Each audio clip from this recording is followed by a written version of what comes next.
तू सवाल तो पूछ, हक है तेरा, फर्ज है तेरा, किसी की खैरात, किसी का एहसान नहीं तुझ पर, मगर शर्त है अंदाज़े बयां हो बेखौफ, अंदाज़े बयां हो स्पष्ट, अंदाज़े बयां हो बेबाक। हां, उस लफ्ज को याद रखो, अंदाज़े बयां हो बेबाक, बेबाक। नमस्कार, आप देख रहे हैं बेबाक, मैं अबसार शर्मा। दोस्तों, मुझे खुशी है इस बात की कि कांग्रेस के नेता राहुल गांधी ने हिंदू बनाम हिंदुत्ववादी पे बहस शुरू कर दी है। वो देश की जनता को बताने का प्रयास कर रहे हैं कि हिंदू होने और हिंदुत्ववादी होने में जमीन आसमान का फर्क है। मैं उस बहस में जाऊंगा दोस्तों, मगर सबसे पहले आपके सामने दो खबरें बताऊंगा, कल ही की खबरें।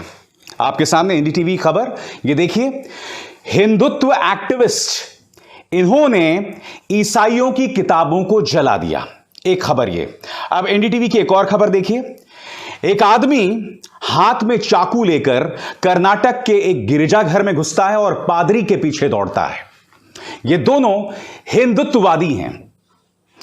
अब एनडीटीवी की इस खबर पर मुझे आपत्ति यह है कि इन्होंने जो शब्द का इस्तेमाल किया है, हिंदुत्व एक्टिविस्ट, मैं आपको बतलाना चाहता हूं कि जो शख्स लोगों की धार्मिक किताबों को जलाए, जो शख्स चाकू लेके किसी के पीछे दौड़े, क्या हम उसे कार्यकर्ता बताएंगे, एक्टिविस्ट बताएंगे?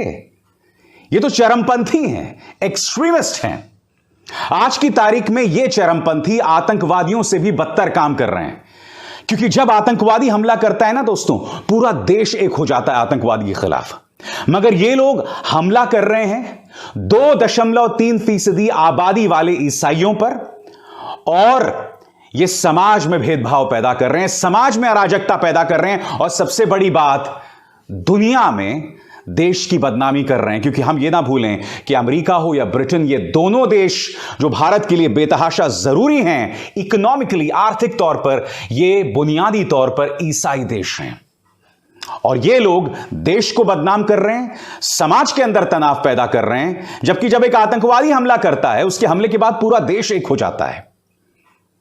राहुल गांधी ने बहुत दिलचस्प बहस शुरू कर दी है, और हर बार की तरह उनके बयानों को तोड़ मरोड़ कर पेश उनका गोदी मीडिया कर रहा है और भारतीय जनता पार्टी के प्रवक्ता कर रहे हैं। सबसे पहले दोस्तों, मैं आपको बतलाना चाहूंगा कि राहुल गांधी ने हिंदू बनाम हिंदुत्ववादी के मुद्दे पर क्या कहा, सुनिए। मैं हिंदू हूं, मगर हिंदुत्ववादी नहीं हूं। ये सब हिंदू हैं, मगर हिंदुत्ववादी नहीं है। और आज मैं आपको हिंदू शब्द और हिंदुत्ववादी शब्द के बीच में फर्क बताना चाहता हूं। भाइयों और बहनों, महात्मा गांधी हिंदू, सही बोला, महात्मा गांधी हिंदू, गोडसे हिंदुत्ववादी।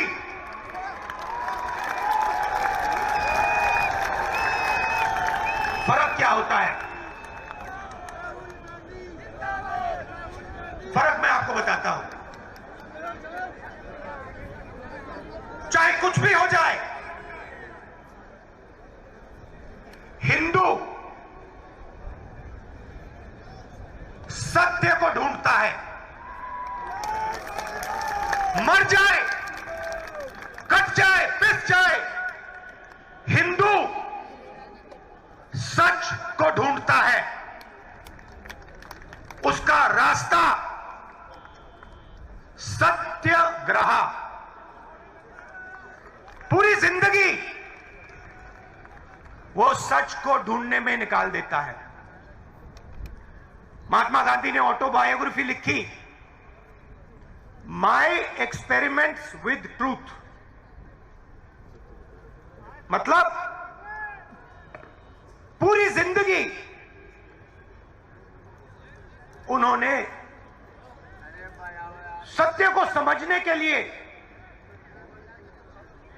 सच को ढूंढने के लिए बिता दी, और अंत में एक हिंदुत्ववादी ने उनकी छाती में 3 गोली मारी। सही भी है। हिंदू तो वाकई सच के रास्ते पे चलता है, मगर हिंदुत्ववादी इस तरह के हमले करता है जिसकी अभी अभी मैंने मिसाल आपके सामने पेश की है। इससे पहले भी ढेरों ऐसी मिसालें आई हैं जहां माइनॉरिटीज को टारगेट किया गया, उन्हें नमाज अदा करने से रोका गया, उन्हें चर्च बनाने से रोका गया, और दलीलें क्या दी गई कि अगर चर्च बन जाएगा तो अंग्रेजों का राज फिर से हम पर आ जाएगा। आपको सोचना पड़ेगा दोस्तों कि अगर एक धर्म जो इस देश में 80% है, मेजॉरिटी में है, क्या वो 2.3% या 2% ईसाइयों से घबरा जाएगा? बताइए बताइए।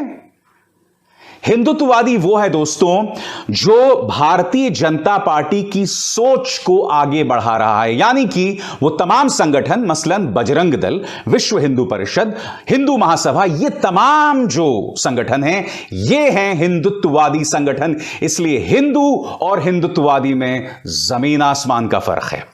मगर हर बार की तरह दोस्तों भारतीय जनता पार्टी देश को गुमराह कर रही है और फिर से गलत तस्वीर पेश।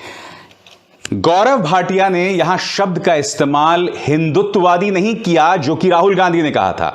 गौरव भाटिया ने यहां जिस शब्द का इस्तेमाल किया वो है हिंदूवादी। हिंदूवादी और हिंदुत्ववादी में जमीन आसमान का फर्क है। हिंदूवादी कौन है? जो हिंदू हितों की बात करे, जो हिंदू धर्म को आगे बढ़ाए। हिंदुत्ववादी कौन है? जो हिंदू धर्म के नाम पर समाज में नफरतें फैलाए, मसलन जिसकी मिसाल मैं अभी अभी कार्यक्रम की शुरुआत में आपको दे चुका हूं। तो गौरव भाटिया से मेरा सवाल कि आप गलत बयानी क्यों कर रहे हैं? सरल शब्दों में कहा जाए, आप जो कह रहे हैं वो तो झूठ है ना, क्योंकि राहुल ने तो हिंदूवादी कहा ही नहीं। यह है भारतीय जनता पार्टी का खेल दोस्तों। अब ये भी आरोप लगा रहे हैं कि कांग्रेस जो है वो तुष्टीकरण कर रहा है। तुष्टीकरण यानी कि मुसलमानों के पक्ष में राजनीति करना। मैं आपसे समझना चाहता हूं कि अगर कोई दूसरे धर्म पर हमला करने वालों, समाज के अंदर नफरत पैदा करने वालों, देश की नाक कटाने वालों की आलोचना कर रहा है, तो वो तुष्टीकरण कैसे हो सकता है? वो देशद्रोह कैसे हो सकता है? वो देश की बदनामी कैसे हो सकता है? बताइए ना। मैं आपसे पूछना चाहता हूं, जो समाज के अंदर नफरत फैला रहा है वो देश की बदनामी कर रहा है, या दूसरी तरफ जो सकारात्मक ढंग से हिंदू धर्म का प्रचार कर रहा है, या फिर वो आदमी जो इन हिंदुत्ववादियों की आलोचना कर रहा है? दोस्तों आप जानते होंगे कि जब किसान आंदोलन हुआ था तो किसानों ने यकीनन इस सरकार को घुटनों पर ला दिया था, और न सिर्फ घुटनों पर ला दिया था, मगर आपको याद होगा किसानों ने इस सरकार की सबसे बड़ी ताकत गोदी मीडिया पर हमला किया था। पिछले 1 साल में गोदी मीडिया की इज्जत की ऐसी की तैसी हमारे किसानों ने कर दी। राहुल गांधी ने अपने कल जो जयपुर में महासभा हुई है, इसमें हिंदुत्ववाद के बहाने गोदी मीडिया को भी निशाने पर लिया। क्या कहा उन्होंने, आप सुनिए। ये जो आप टीवी देख रहे हैं ना, ये जो इस रैली को 5 मिनट के लिए दिखाएंगे, ये उनके गुलाम है।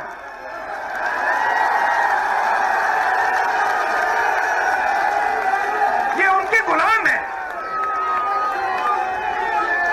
भाइयों बहनों, ये हिंदुत्ववादी नहीं है, ये हिंदू हैं, मगर इनको दबाया गया है। हिंदुत्ववादियों ने इन बेचारों को दबा दिया है। जैसे कार्यक्रम की शुरुआत में मैंने कहा, मुझे खुशी है कि राहुल गांधी ने हिंदू बनाम हिंदुत्ववाद पर बहस छेड़ दी है, क्योंकि हिंदुत्ववाद का हिंदू धर्म से कोई लेना देना नहीं है। मैं बात स्पष्ट कर दूं, क्योंकि हो क्या रहा था कि हमारे अधिकतर दल इस मुद्दे पर चर्चा नहीं करना चाहते हैं। उन्हें डर इस बात का है कि जैसे ही आप इस मुद्दे पर चर्चा करेंगे, भारतीय जनता पार्टी मुद्दे को हिंदू वर्सेस मुस्लिम की तरफ मोड़ देगी, जो गौरव भाटिया करने का प्रयास भी कर रहे थे। याद है आपको उन्होंने क्या कहा कि राहुल गांधी तुष्टीकरण की राजनीति कर रहे हैं क्योंकि चुनाव आने वाला है। तुष्टीकरण यानी कि मुस्लिमों के पक्ष की बात कर रहे हैं, जबकि उन्होंने ऐसा कुछ नहीं कहा। वो तो बाकायदा हिंदुओं की तारीफ कर रहे थे। यानी कि गौरव भाटिया सरासर गलत बयानी कर रहे हैं। मगर मैं उनसे उसी बात की उम्मीद करता हूं, क्योंकि आपको समझना होगा दोस्तों, ये भारतीय जनता पार्टी अब वो गौरवशाली बीजेपी नहीं रही जिसमें सुषमा स्वराज जैसी प्रवक्ता होती थी, अरुण जेटली जैसे प्रवक्ता होते थे जो तर्कों पर विपक्ष को धराशायी करते थे, या वाजपेयी जी जैसे वक्ता हुआ करते थे। अब पार्टी के अंदर कौन है? माननीय उई उई पुई पुई संबित पात्रा, प्रेम शुक्ला, जिस पर 2 महिला नेताओं ने अभद्र व्यवहार के लिए पुलिस में केस दर्ज किया है, और गौरव भाटिया को तो आप देख ही रहे हैं। यह फर्क है दोस्तों। अब आप समझिए, जो पॉलिटिकल पार्टी के अंदर इस तरह के नगीने हों, क्या वो हिंदू धर्म का प्रचार प्रसार कर सकती है? राहुल गांधी की मैं कई मुद्दों पर आलोचना करता हूं, खासकर बतौर राजनेता जिस तरह का जुझारूपन उनको दिखाना चाहिए, मगर एक बात तय है, वो मुद्दों की बात कर रहे हैं। न सिर्फ मुद्दों की बात कर रहे हैं, बल्कि आरएसएस पर लगातार सवाल उठाते रहे हैं। यही वजह है कि आरएसएस ने देश के कई हिस्सों में उनके खिलाफ मुकदमे दर्ज कर रखे हैं। यही वजह है कि राहुल गांधी के खिलाफ भारतीय जनता पार्टी और उनका प्रचार तंत्र उन्हें लगातार बदनाम करने का प्रयास करते रहता है। आपको याद होगा कि एक तरफ आलू डालो, दूसरी तरफ सोना निकलेगा, उस मुद्दे को लेकर राहुल को बदनाम किया गया, जबकि आप जानते हैं उन्होंने वो बात नहीं कही थी। वो सिर्फ प्रधानमंत्री नरेंद्र मोदी का हवाला देते हुए उस बयान का जिक्र कर रहे थे। मगर भारतीय जनता पार्टी ने एक बहुत ही चतुर, सोची समझी सियासत और प्रोपेगेंडा के जरिए राहुल गांधी को बदनाम किया। क्यों? क्योंकि राहुल गांधी लगातार आरएसएस पर हमला करते हैं और वो जानते हैं कि अगर हम कांग्रेस के सबसे बड़े चेहरे की विश्वसनीयता को खत्म कर दें तो कांग्रेस हमें कभी भी चुनौती नहीं दे सकती। दूसरी तरफ राहुल गांधी अब भी खुद को एक गंभीर राजनेता के तौर पर स्थापित नहीं कर रहे हैं। वो मुद्दों की बात करते हैं, महंगाई की बात करते हैं, चीन के हमले की बात करते हैं, कोरोना की बात करते हैं, इकोनॉमी की बात करते हैं, उनकी अमूमन भविष्यवाणियां सही साबित होती हैं। मगर जिस तरह से ममता बनर्जी या आजकल अखिलेश यादव जमीन पर जुझारू होकर जिस तरह का परिचय दे रहे हैं, वो नदारद है, और उसका फायदा भारतीय जनता पार्टी को अक्सर मिलता है और फायदा उठाने का प्रयास भी करती है। मगर मुद्दा आज कार्यक्रम में यह था, हिंदू बनाम हिंदुत्ववादी, और आम जनता को भी समझना पड़ेगा। मैं जानता हूं मेरे इस कार्यक्रम के बाद आप में से कई लोग 2 चीजें कहेंगे कि भाई तू तो कांग्रेस के पक्ष में बोल रहा है, कांग्रेस से पैसे मिले हैं, नंबर 1। नंबर 2, आप में से कई लोग ये कहेंगे कि मैं हिंदू धर्म का अपमान कर रहा हूं। खैर, मैं आपकी सोच पर सिर्फ तरस खा सकता हूं। मेरे आदर्श ये हैं स्वामी विवेकानंद, और स्वामी विवेकानंद ने सही मायने में हिंदू धर्म का सकारात्मक ढंग से प्रचार प्रसार किया था। जब वो शिकागो गए थे, जब इन्होंने हिंदू धर्म की मान्यताओं का सही मायने में बखान किया था। और आप जानते हैं हिंदुत्ववादी क्या करते हैं? हिंदुत्ववादी स्वामी विवेकानंद का नाम लेकर उनके मुंह से गलत बयान जो है उसका प्रचार प्रसार करते हैं। मसलन ये कहते हैं कि उन्होंने इस्लाम की आलोचना की थी। मैं दावे के साथ कह सकता हूं दोस्तों, मेरे सामने स्वामी विवेकानंद द्वारा लिखी गई किसी भी किताब में आप एक भी अंश ऐसा सामने लेकर आइए जिसमें वो इस्लाम की आलोचना या उनके बारे में कुछ अपशब्द कह रहे होंगे, या किसी धर्म के बारे में भी। यही खूबसूरती है स्वामी विवेकानंद की कि वो हिंदू धर्म का प्रचार प्रसार कर रहे थे, मगर उन्होंने कभी भी दूसरे धर्म या दूसरी जाति या दूसरे देश के लोगों को नीचा नहीं दिखाया। उनके शोध को, उनकी टीचिंग्स को, उनकी शिक्षा को अक्सर भारतीय जनता पार्टी से जुड़े जो संगठन हैं उसे गलत ढंग से पेश करते हैं, जिसके लिए आपको शर्म आनी चाहिए। आप स्वामी विवेकानंद का जितना अपमान कर रहे हैं ना दोस्तों, कोई नहीं कर रहा है। अगर आज स्वामी जी जिंदा होते तो ऐसे हिंदुत्ववादी संगठनों की कान मरोड़ के ना, समझे? खैर, स्वामी जी का वो स्वभाव नहीं था। वो अपनी बात बहुत सहज अंदाज में कहते थे और कहते रहे थे, जिस वजह से वो आज भी असली और सच्चे हिंदू के दिल में स्थान पाए हुए हैं। अभिसार शर्मा को दीजिए इजाजत। नमस्कार।